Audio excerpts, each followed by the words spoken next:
Okay. Hey, everybody. Thanks for joining us. We've got quite a few people on the call, and I think some more popping in.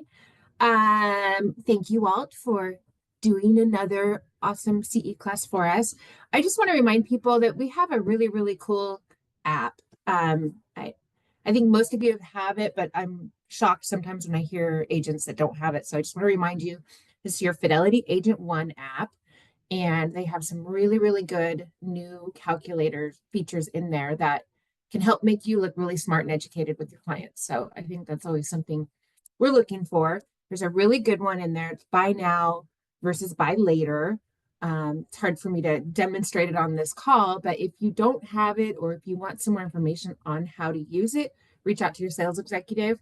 It just shows really, really clearly how waiting 2 years, waiting for the interest rates to come down is going to backfire in the long run. So, yeah, so it's a good thing for you to have at your fingertips. So reach out to any of your sales executives at Fidelity and we can help get you guys set up on that. That's my commercial for the morning. And what? That's my commercial for the morning. Perfect. Perfect. And that's actually one thing that we're going to be talking about today is the cost of waiting. So I shared a couple weeks ago on my social media and then an email out to agents on the cost of waiting when you're looking at it from a renter's perspective. I called it the $179,000 mistake. Today we're going to talk about just the cost of waiting on a move-up buyer perspective. So that'll be one thing that we cover. So thank you so much, Tracy. I love the opportunity to do the CE classes with you. We've been doing this now for, it seems like eons of years. So, you know, and we do them face-to-face sometimes, and we do them Zoom. One thing I'm curious if you guys can put in the question and answer section, because I can never figure out, I have like researched the heck out of this and I can never figure out how to put the comments tab in there. But in the question and answer section, do you guys like Zoom better or do you like face-to-face better? Which one do you like? If you could just pop that in the Q&A section and we'll address that. So the classes today, we're going to talk about really the 5 different loan programs that use a realtor just need to know the basics of, and I'm going to share the basics with you. We'll talk about rates a little bit, what's going on, and we'll also talk about medical collections because there's been a lot of back and forth on medical collections, and I want you guys to be up to speed on the newest area of medical collections where we sit now. And then our forward classes for the next couple of months.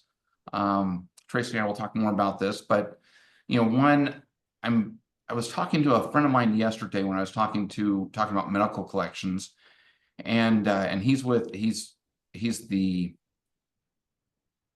I don't know, national director, I think it is, of whatever there, but he's with mycreditguy.com, and that's the credit repair company that I use for our clients. They do an outstanding job and they're actually ethical. A lot of those companies are not ethical. And I was talking to him yesterday about medical collections and where we're at with that and everything.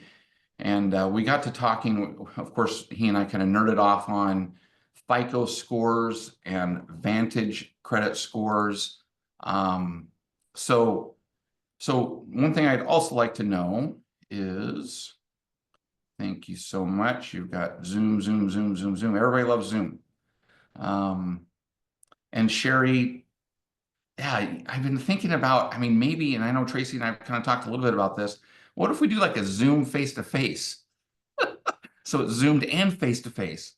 I haven't really figured out how to do that yet, but Yeah, because if we don't do a webinar, then we can have everybody's faces on here, but then nobody turns their camera on and it's the same. well, but we could do a face-to-face, an actual live event with Zoom going, so we can invite both. So, you know, I don't know how we do that, but just logistically speaking, without bringing in a bunch of, it's a pain in the butt, but it can be done. yeah, bringing in a bunch of gear and stuff. So Oh, perfect. Okay, so my next question is this, and this is a setup for a next class, is do you guys know what the difference is between a Vantage credit score and a FICO credit score? And when you're talking about a FICO credit score, how many FICO credit scores are there? And I'm sorry, let me back that doesn't sound right. So do you know the difference between a Vantage credit score and between a FICO scoring model? Because of course there's 850 FICO scores because the scores go up to 850 from 0 to 850. But within the FICO scoring model, how many FICO scoring models there are? That's important to know, and I'm setting up the next class for you guys. That's important to know, and it's critically important to know on the mortgage side how many FICO scoring models we're following and why. And that's these are the things that you can share with your clients as to, oh, credit Credit Karma uses Vantage scores, and here's why your credit Karma score would be X, and then everybody else uses FICO scoring models because there's multiple FICO scoring models. There's actually 9 of them, and I've heard that there's a 10th one coming online. So, and then also something else that we did, Jesse and I did a recording a while back on the fact that Netflix, utilities, rent,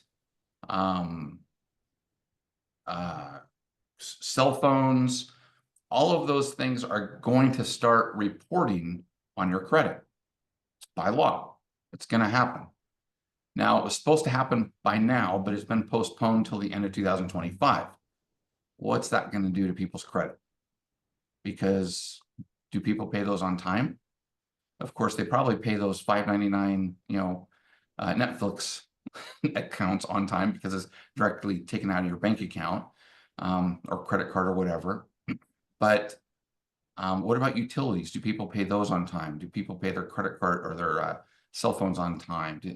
And so do they ever get 30-day late? So what could that do to people's credit scores? So we're going to talk about this in either our next class or the class after that. So cool. All right. All right. Well, perfect. Well, let's get rolling here. I'm going to share my screen. Tracy, any questions on anything I said? Nope. Okay. Well, we'll get rolling here. Share my screen. Okay.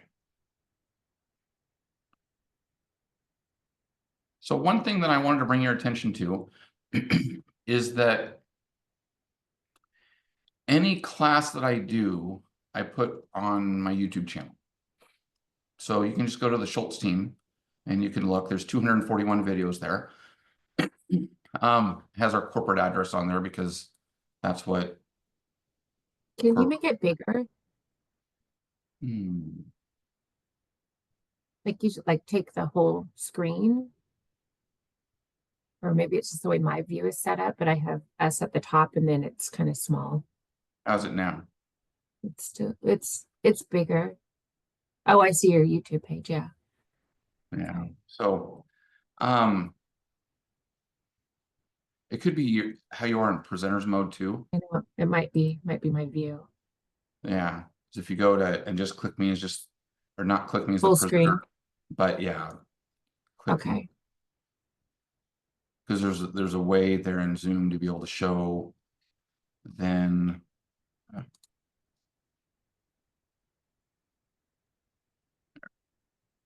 Okay. up here in view. If you go to speaker or gallery, right now you may be in gallery.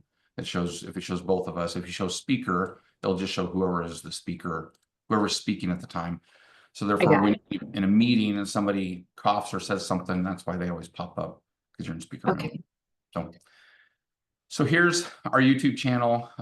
Here was our last class, The Truth Behind the Numbers, and then other classes that I've done with other individuals. Spring Benson is #1 agent in Utah, and this was part of the CMA Day Challenge. This was the 75-year-old client that I talked about with the reverse mortgage. So anyway, YouTube channel, the classes will always be housed on the YouTube channel, typically within 24 hours of us doing the class. The other thing is, all right, it's not up there. Right now we're down 11 basis points on the day. And that's really just due to just general trading today. It's not anything in specific that's happened today. We didn't have any real reports that came out today. We do have a bunch of housing reports that come out today, or I'm sorry, this week. So this week can be kind of a volatile week. We did have a volatile week towards the end of last week. You can see how we had a downturn in the bond market. And then we started having an uptick the last couple of days. So we did have that. And as you know, rates change minute by minute. So today we're going to talk about problems and solutions for real estate agents. And Tracy, if you can watch the questions and answers deal, if there's any questions, please just interrupt me, and then because I can't see it. Okay, I will.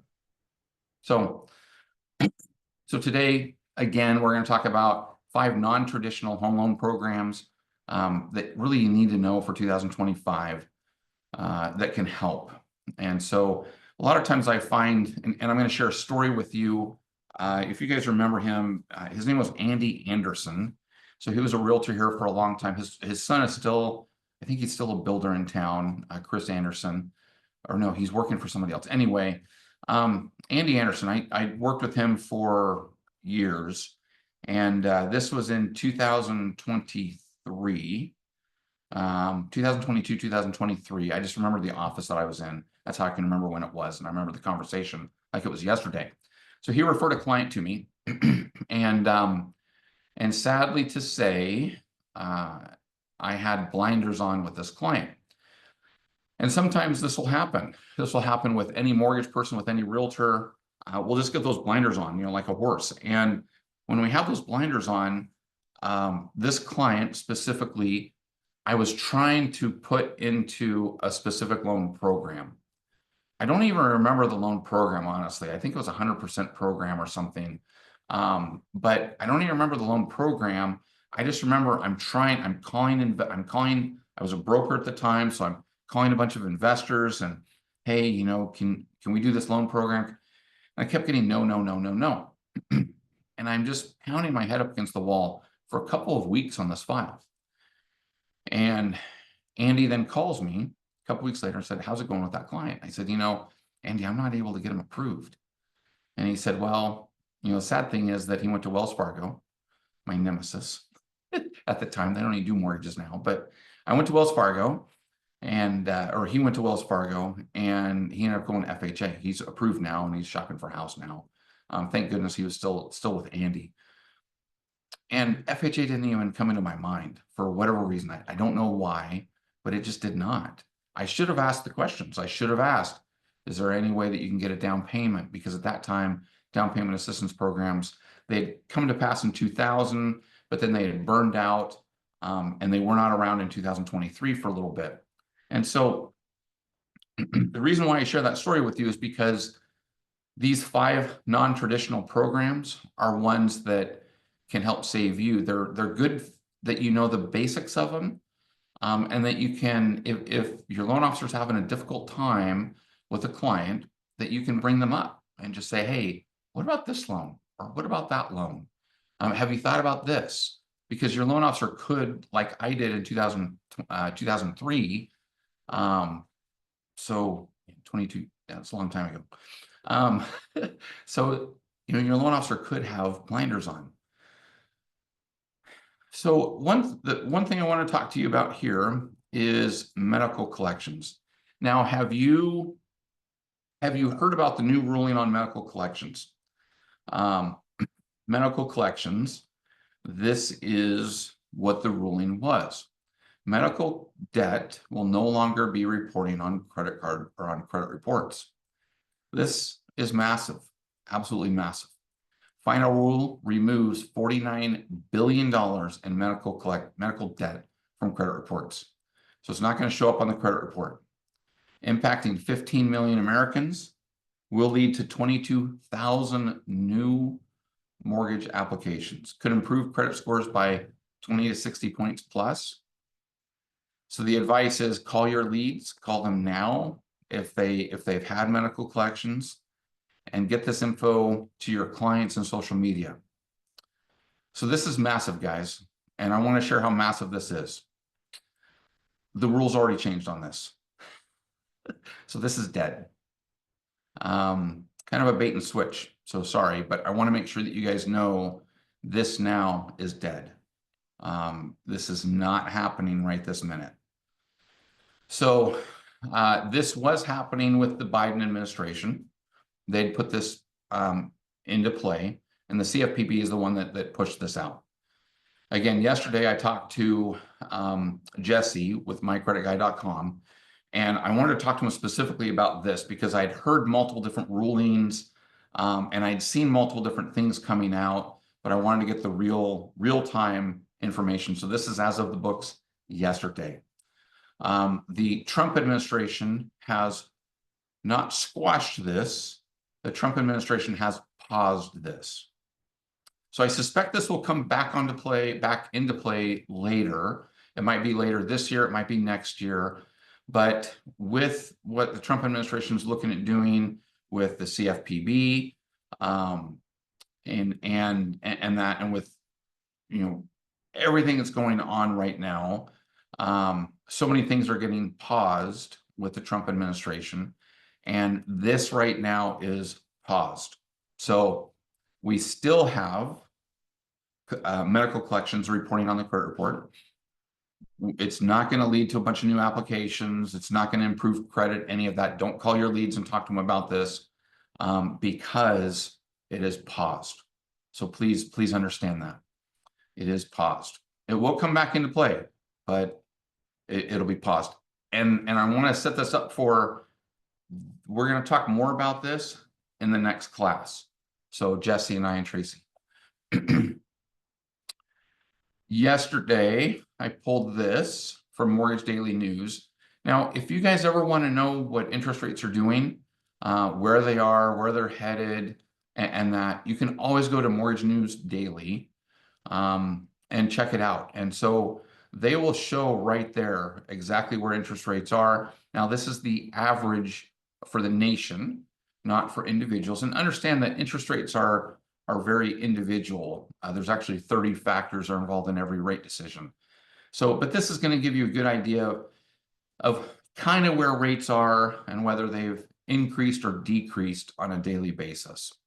And also, if you want to get on my list to get interest rates, I send them out on a weekly basis, just once a week. I call it the daily temp report. And so I send it out once a week, and you can see that, and you can see the trend. So here, according to NAR, this was the trend as of the end of 2024.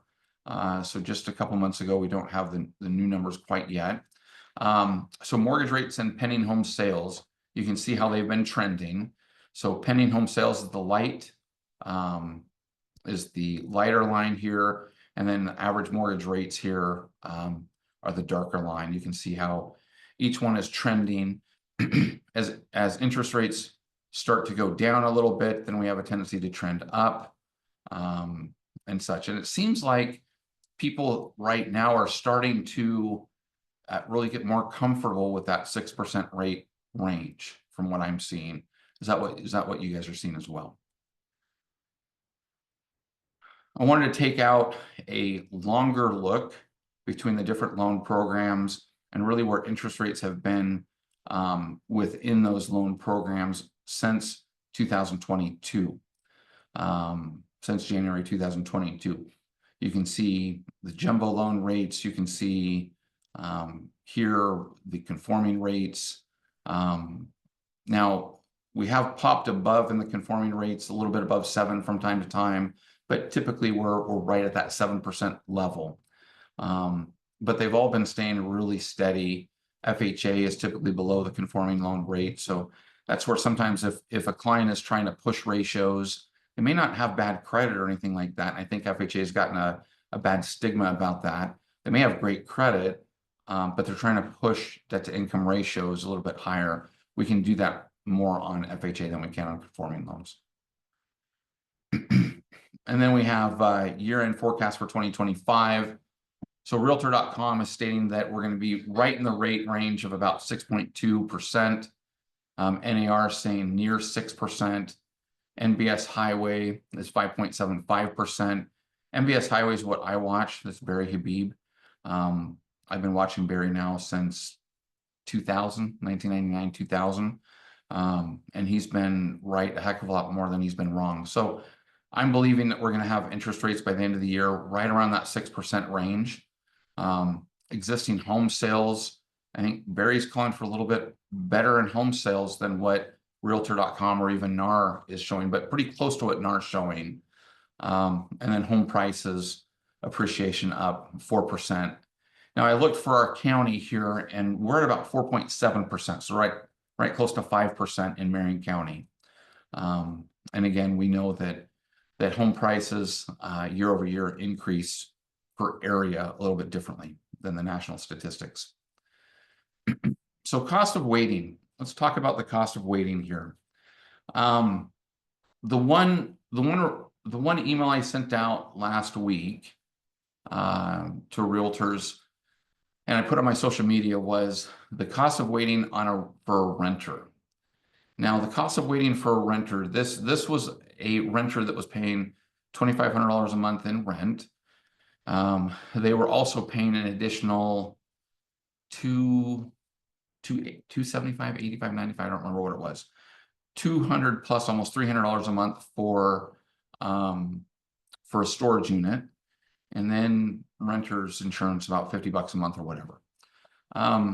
So for them, at a 3% yearly increase of rents, they were going to spend $179,000. It was almost $180,000 over a 5-year period. So they lost out in that money that just went out. That's why I called it the $179,000 mistake. Their net worth would have gained exponentially during that period of time, but they lost that $179,000 that they are paying in rent. Now, on this cost of waiting analysis, I wanted to show a little bit different. And this one is somebody who is looking at selling their house and buying a new house. So what we did is we did a 10% down on that. Now they can buy now, and I will say that buying now, their payment's going to be a little bit higher than what it would be if they were to potentially wait a year. But stay with me for a quick minute on this and follow through with me if you would. So buying now, they could buy a $600,000 house. They put 10% down. Interest rates around 6.75 to 7% in there. APR 7.497. And if you guys have a question about what APR is, just give me a call. Why we have a different APR than what the actual interest rate is. So it's a little longer conversation, but just give me a call and I can walk you through that. So the payment with taxes, insurance, the whole ball of wax is roughly $4,388 a month on this transaction. They have to bring $72,000 in to close.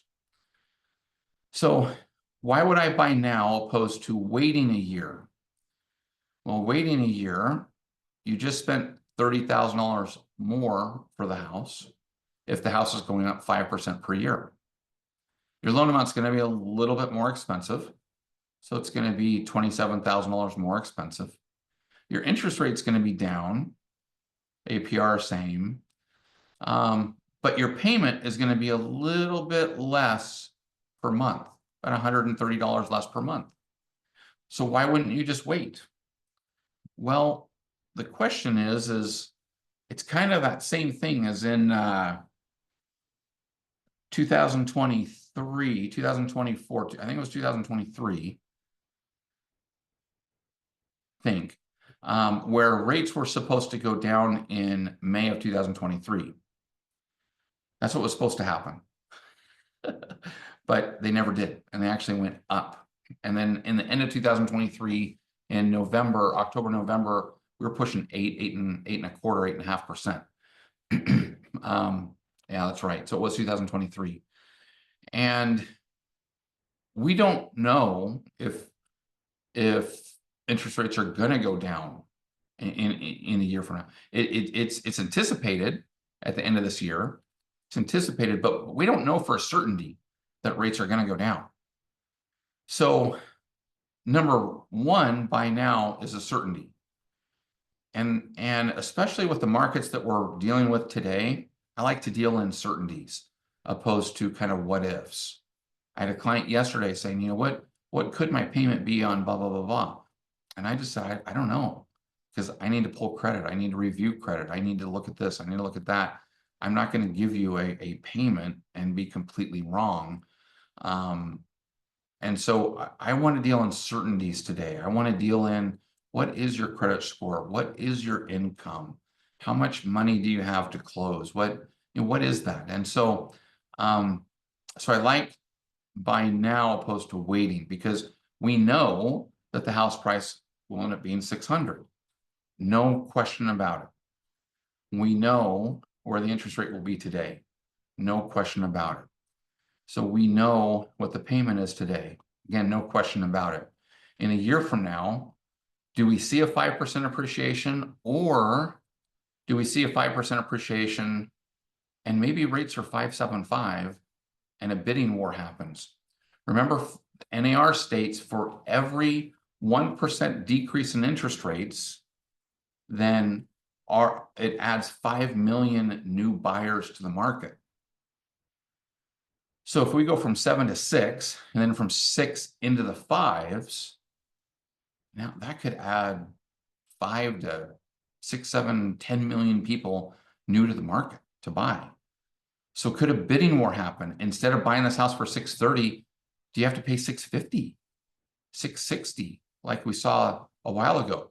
Fannie and Freddie issued a statement stating that we're now down 4.5 million homes across the U.S. It was just a year ago, we were down 4 million homes across the U.S. for what we need. We're building 1.3 million houses, but we're creating 1.9 million households every year. So we're creating more households than we are houses to purchase. So do we have a bidding war happen? Is interest rates 6? Are they 5.75, 5.5? Are they 6.5? Where are they?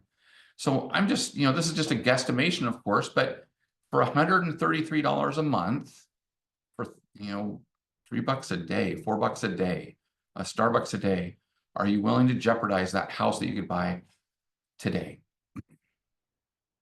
So my best advice is, of course, I still believe in marry the house, date the rate. And so a friend of mine is the one that started that comment, Dave Savage, with Mortgage Coach. And, and he really pushed it out there. And I know that a lot of people have mocked that. But you know what? Marrying the house, date the rate, I think is the best advice, because you're getting what you want. You're getting what you want now, and there's no questions about what's going to happen later. So my best advice, you buy at 600,000, your loan amount is still 500,000 or 540. We refinance when the rate is the best, at the best time for you. And so you can never really time the market, but we're going to try to time it as best we can. And at that point, you're able to save $398 a month over buying now.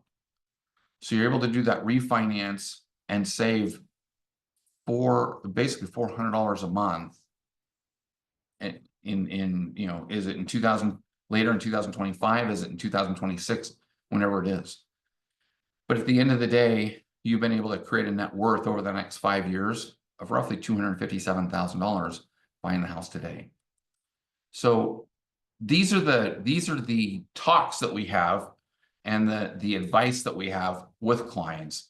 If you have clients that are still currently on the fence, that are not sure if they want to buy today or what they want to do, let's have these talks with your clients and let's show them the numbers.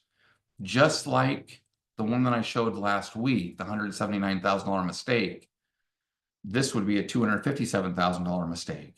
So the $179,000 mistake, literally when I showed a rent versus buy analogy for the client, the client sat back in his chair. I still remember it like it was yesterday.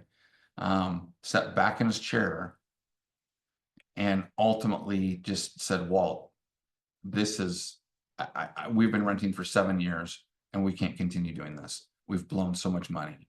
But he didn't articulate that in his mind until we actually had the conversation and until we went through the analogy for him. So it's a very powerful analogy. Let me talk, we're going to get into the loan segments now. Do you guys have any questions at this point? No questions, Walt. Okay. So before we start going through the loan sections, I want to talk to you a little bit about a client that I've been working with now. The realtor had been working with them for 4 years, 4 years, 5 years. And sometimes it takes a little bit of time for that client to come forth to really want to buy. And so the realtor had been working with them for 4 years. I've been working with the client for, I think, 2 or 3 years. And they just closed on their house on the 14th. And so we funded on the house on the 14th. During that period of time, during the 4-year period, he ended up getting married, and he and his wife purchased this new house over in Dallas.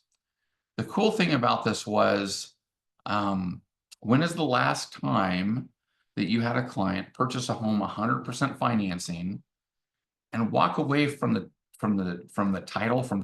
escrow with a $1,600 check? And so this client did exactly that. He was able to buy the house, 100% financing, no money out of his pocket, and he walked away with a $1,600 check at closing. Plus, he got a $1,500, I don't know if it was an allowance or a refrigerator, but it was for a refrigerator, so that the realtor was able to negotiate. So he got $1,500 plus a $1,600 check at closing. So if you want to know how this is done, just reach out to me. I can walk you through it. But this client was so nervous about buying a house for so long.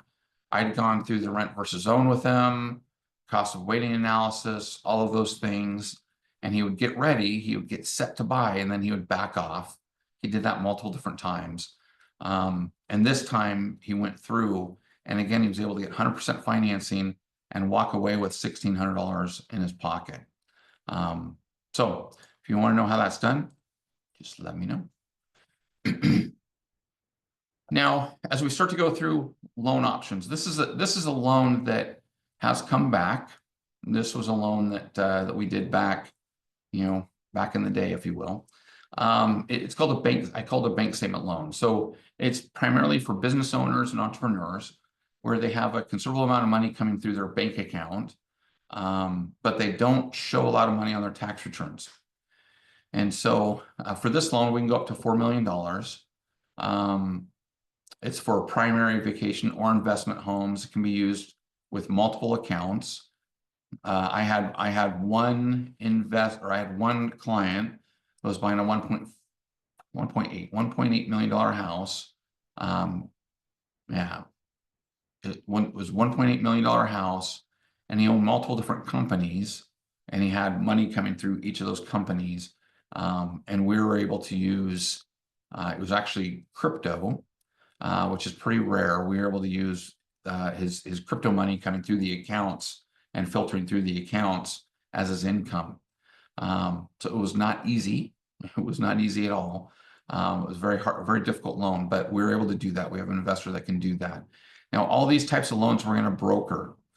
These won't be ones that we do in-house. And so in-house, we've got our blinders on. In-house, we're going to do conventional Fannie Freddie products. We're going to do FHA and VA and USDA. But these specialty products, we're going to broker.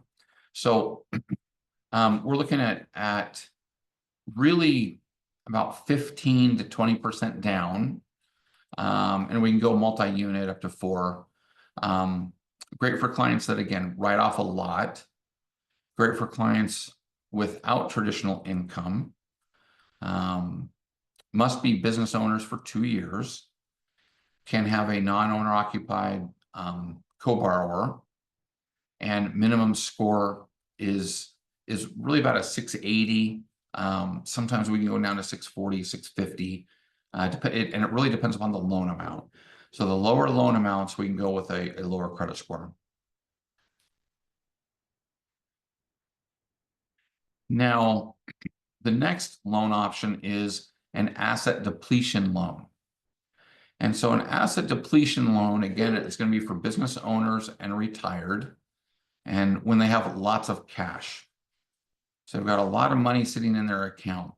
One thing that we're able to do with an asset depletion loan is, in essence, let's say that they have, and we can go this route 2 different ways. So I am going to tell you one path that we went with one client, where we started on an asset depletion, but then we flipped it on over to a Fannie Mae product, where, let's say that you have like $1 million in the account. You have $1 million in a retirement account that you can draw off of in your retirement age. And so, and let's say that $1 million is generating $50,000, let's say $100,000 a year, is just what it's generating. And so, and we can see that. So, one loan we can go under the asset depletion is if you have the $100,000, I've got an investor that will lend you 100,000, or I'm sorry, if you got $1 million in the account, I've got an investor that will lend you up to $1 million, just cash for cash. Whatever you have in the account, that's what they'll lend you. This lender that we were looking at, we went under the asset depletion, where ultimately we saw that it was generating $100,000 a year in income. Well, then we can use that $100,000 a year in income, whether the client is pulling that money out or not. We can use that. Now, these interest rates are going to be a little bit higher, so a little bit higher than Fannie Freddie. What we ended up doing was we flipped this from an asset depletion into a Fannie Mae product, where we ended up helping the client secure an extra $3,500 a month from their retirement. And we ended up using that as income. We didn't need, a 3-month time frame of them doing it. Our underwriters were able to sign off. They were able to start generating and taking $3,500 a month out of that account to then give themselves $3,500 a month in income, which then made the deal work. So there's a lot of different ways that you can go with an asset depletion loan. It's again a little bit different loan, that you can do, and it's for those clients that really have a lot of assets, but they just don't have a lot of income coming in. So what can we do? How can we look at this loan and help to be a little more strategic, and help the client out long term? So I hope that made sense there, because I kind of went a couple different ways with that one. The other path, and I think we're going to start to see this more and more, is the reverse purchase path. So we're starting to see it more and more, reverse mortgages, and I think that we're going to see this option coming up a lot more in the next couple of years. Now, one thing I'm going to share is I was just watching an Economist Sunday. Yeah, my Sunday was exciting.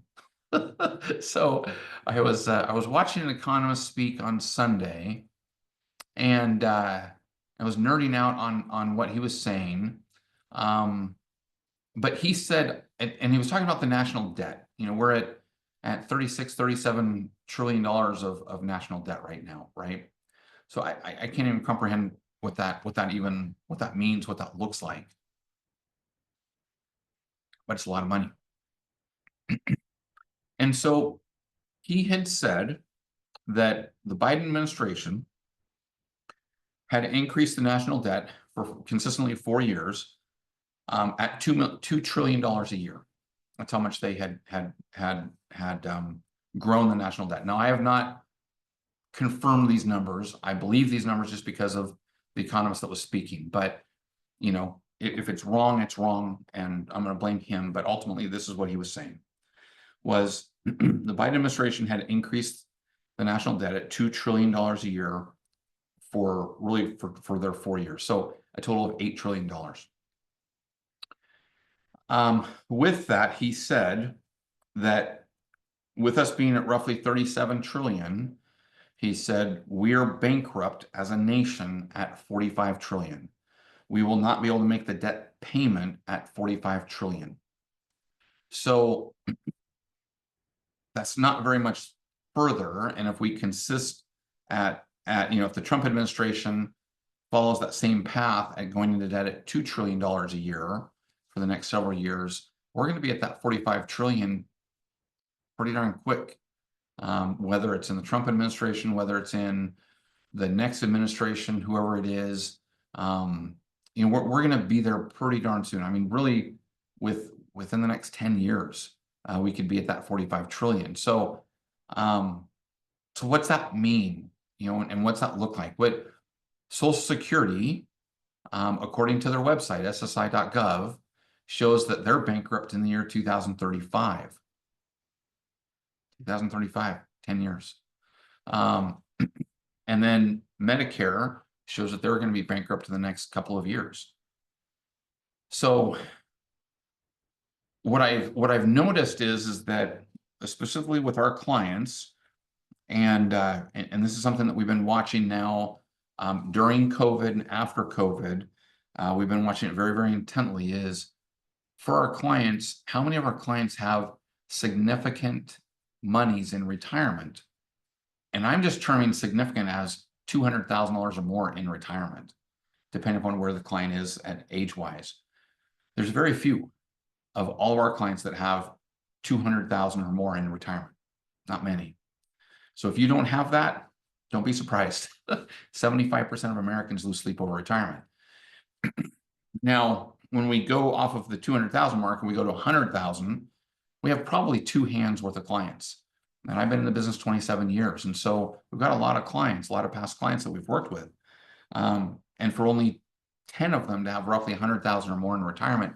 And I'm taking out state employees out of that because you really can't track PERS and how much PERS is, because it used to show just a dollar amount. Now it shows a total dollar amount. It used to show just a monthly. So, but anyway, on that, the key is, and my point is, if I was to ask a different question, how many of our clients have $200,000 or more instead of retirement funds and home equity?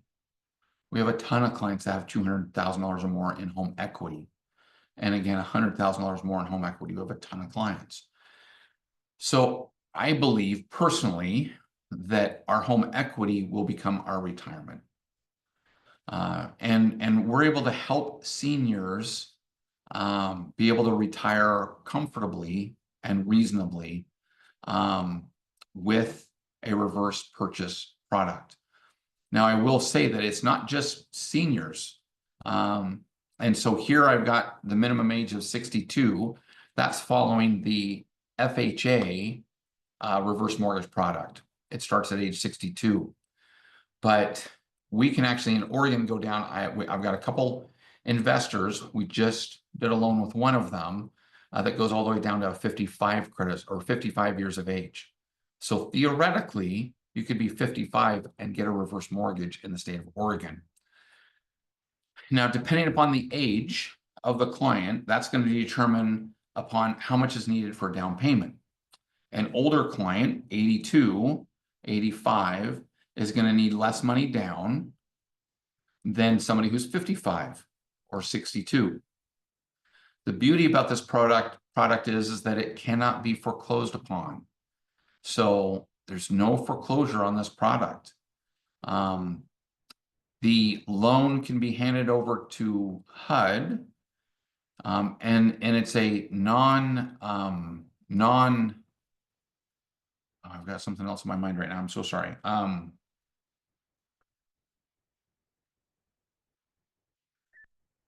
It's a loan that you can hand over, and I'm totally misplacing the word for it, but you can hand it over to HUD, drop off the keys, your heirs can, your estate can, and ultimately walk away, and HUD can't do anything to come back to you um, for any of your assets or anything like that.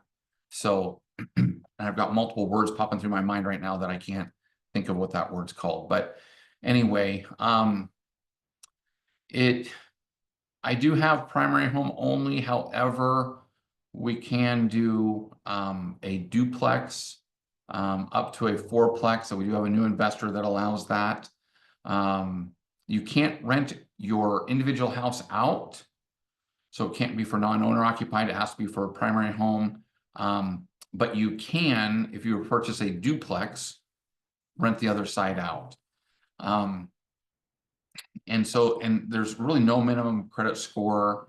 There's no income qualification. There's no monthly payment. And I will say on the monthly payment, HUD would want us to say that you have an option to make a mortgage payment or not on a reverse purchase. And so most clients choose not to make that purchase or not to make that monthly mortgage payment. So if you want to know more about reverse mortgages, let me know. Now, condos, I'm not going to spend a lot of time on condos because we don't have a lot here. But I am going to say that that on condos, we can do condos. Just give me a call because there's going to be, and specifically, I put in the intro call Walt, and then in the few non-negotiables, call Walt with questions. Just give me a call because we could do non-wordable conduct or condos. I know of a condo getting built now that we're going to help that builder make it a warrantable condo. So just give me a call. And then really the last loan product here is a DSCR loan. And so have you guys heard of the DSCR loan? It stands for debt service coverage ratio. So it's for investment homes only, 20% down or more. Short-term rentals are allowed. It's income based on fair market rent. And so properties must cash flow 3 to 6 months reserves. So the individual must have 3 to 6 months reserves in the bank after we purchase the property.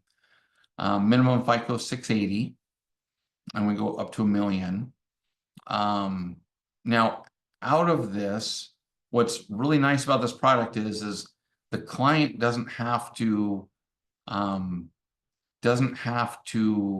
qualify per se. So the client's income doesn't have to qualify. The client's credit has to qualify.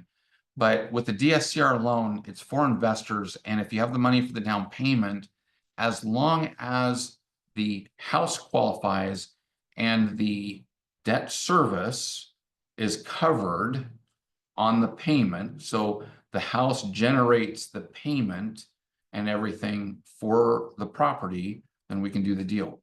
So if the house stands on its own and it covers the payment, taxes, and insurance, we're good to go. So we can do that. One thing I would ask of you guys is if you have any questions, give me a call. I'm here to help in any way that I can. We've been offering CE credit for a long time. People love our CE classes. But give me a call if you have any questions. If you're saying, I have this client and what about this? The reality is that I just shared 5 different loan products with you that are kind of brokered products. The reverse mortgage we do in-house. But the 55-year-old reverse mortgage we do broker. But otherwise, give me a call. We've got tons of solutions, tons of options. I've been in the business long enough that I've seen a ton of different loan options, and I'll walk them through with you. And whether I'm the lender or not. I would love to be the lender, but whether I'm the lender or not, I'm happy to walk them through with you. One thing that I'm passionate about is giving back to community. Now, many of you know that I run a nonprofit as well called Believe in Your Community. And Believe in Your Community, we run the Shop with a Cop program. And so we're able to help kids less fortunate than others shop for a Christmas present and for school clothes with a police officer. And so we do the school close in August. We do the Christmas, of course, in December, second weekend of December. Another charity that I've gotten involved with is called First Home IQ. One problem that I've seen, and it's become very, very apparent over the last several years, is the lack of fiscal literacy that our kids have. And so we don't talk about finances. I mean, even when I grew up, our household didn't talk about finances. My dad did help me with credit growing up and help me understand credit, but he really didn't talk to me about saving funds and all of that. And he didn't talk to me about finances. I had to graduate with economics in high school. I had to pass the economics class. There's a story behind that. If you want to know more, give me a call. It's actually kind of a funny story. But from there, I teamed up with a nonprofit called First Home IQ. Now, First Home IQ, there's about, I think, 100, 150 of us mortgage professionals that are part of this program throughout the nation. And what we've started doing is we've started going into schools teaching fiscal literacy. So we've got a Money Matters class, which is just Money Matters 101, and we have 10 different classes. And so we teach money mindset. We teach how to budget. We teach how to get your first credit card, how to manage credit card debt, all the way to the end of how to buy your first home. And so this is something that I'm passionate about, something that's near and dear to my heart. If you would do me a huge favor, so I've given back to you here for the last hour almost. If you wouldn't mind just taking 5 minutes, and at the end of this, you'll need to do it now and get onto the site because I'll turn this slide off. But if you can click on the, take your picture, do the QR code, and then go to my site, First Home IQ. There's a fiscal literacy test there. And I call it a test just because it's a bunch of questions. It's really more of a questionnaire. I'm curious to know where your fiscal literacy is at. And also one thing that if you're interested in, what I've started doing is not only sharing this with schools, but I've also started sharing it with realtors clients, insurance clients, insurance agents clients, where we go through these classes and we do a Zoom and we send it out to their clients in their sphere. But we've started going in, we're working on going into employers as well and teaching this course because really we all need the fiscal literacy. And these classes are going to be, they're a little more designed for high school kids. It's more of a basic information, basic knowledge. But I'll tell you that every time we do it, we get people saying, oh, I didn't think about that, or oh, I didn't realize that. We talk about credit in these classes, and credit is something that I call it a game because it really is a game anymore. I mean, how somebody can file bankruptcy and have a 750 score, and somebody who has a bunch of debt, hasn't missed any payments, and they have a 550 score, try telling me that's not a game. There's a game with credit. And so knowing what that credit game is and how to combat it, you can have an 850 score. So hope you guys found value in all of this. And Tracy, I'm going to turn it back over to you. Hi. Now I can't see myself. There I am. Hi. Okay. Well, thanks everyone for hopping on. I got your CEs all ready to go. So as soon as we get off the call, you'll see that in your inbox here shortly. And call us if you have any questions. And again, just remember to download that app. It really, really has some great information on it. And if you have any questions or want a little bit more detail on it, there's some really good programs on it that kind of take a little bit walking through. So any of us here at Fidelity would love to meet with any of you to go over that. So thanks a lot, Walt. Thanks again for a great class. Thank you. All right, guys, have Okay, an awesome day. bye-bye. See you soon.